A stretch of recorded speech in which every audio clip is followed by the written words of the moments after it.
டெல்லி முதலமைச்சர் அலுவலகத்தில் நடைபெற்ற சிபிஐ சோதனை குறித்து நமது டெல்லி செய்தியாளர் ஸ்டீஃபன் அளித்த கூடுதல் தகவல்களை தற்போது காணலாம். தில்லி தலைமைச் செயலகத்தில் தில்லி முதல்வர் அரவிந்த் கெஜ்ரிவாலினுடைய அலுவலகம் அமைந்திருக்கக்கூடிய 3வது தளத்தில் காலை 6 மணி முதல் சிபிஐ ஆனது தொடர்ந்து சோதனையில் ஈடுபட்டு வருகிறது. இந்த சோதனைக்கான முக்கிய காரணம் என்னவென்றால், தில்லி முதல்வர் அரவிந்த் கெஜ்ரிவாலுடைய முதன்மை செயலாளர் ராஜேந்திர குமார் என்பவர் தன்னுடைய அதிகாரத்தை பயன்படுத்தி தனக்கு தெரிந்த நிறுவனங்களுக்கு சாதகமாக டெண்டர்களை விட்டிருப்பதாகவும் இதனால் அவர் பயனடைந்திருப்பதாக சிபிஐக்கு கிடைத்த புகாரின் அடிப்படையில் மட்டுமே இந்த சோதனையானது நடைபெறுவதாக சிபிஐ தரப்பில் தெரிவித்திருக்கிறார்கள். ஆனால் தில்லி முதல்வர் அரவிந்த் கெஜ்ரிவாலை பொறுத்தவரையில் இது அரசியல் காழ்ப்புணர்ச்சிக்காக பிரதமர் நரேந்திர மோடி தன்னுடைய அதிகாரத்தை பயன்படுத்தி சிபிஐயை வேண்டுமென்றே இந்த சோதனையில் ஈடுபட வைத்திருக்கிறார் என்று தெரிவித்திருக்கிறார்.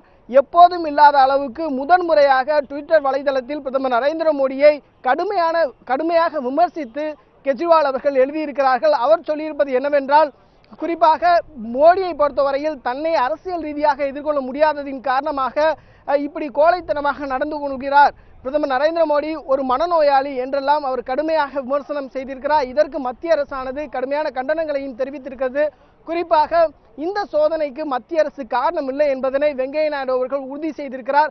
ஆனால் தில்லி முதல்வர் அரவிந்த் கெஜ்ரிவாலை பொறுத்தவரையில் தன்னுடைய முதன்மை செயலாளர் ஊழலில் ஈடுபட்டிருப்பதாக புகார் வந்திருக்கும் பட்சத்தில் தன்னிடம்தான் அதை முதல் முறையாக தெரிவித்திருக்க வேண்டும். ஆனால் அப்படி செயல்படுத்தாமல், அப்படி தெரிவிக்காமல் சிபிஐ சோதனையிடுவதன் காரணமாக தற்போது இன்றைய நாள் அலுவல்கள் முழுவதுமாக பாதிக்கப்பட்டிருக்கிறது. அதிகாரிகள் உள்ளே செல்ல முடியாத ஒரு சூழ்நிலை இருந்து வருகிறது என்பதெல்லாம் அவர் தன்னுடைய ட்விட்டர் வலைதளத்தில் தொடர்ந்து தெரிவித்து வருகிறார்.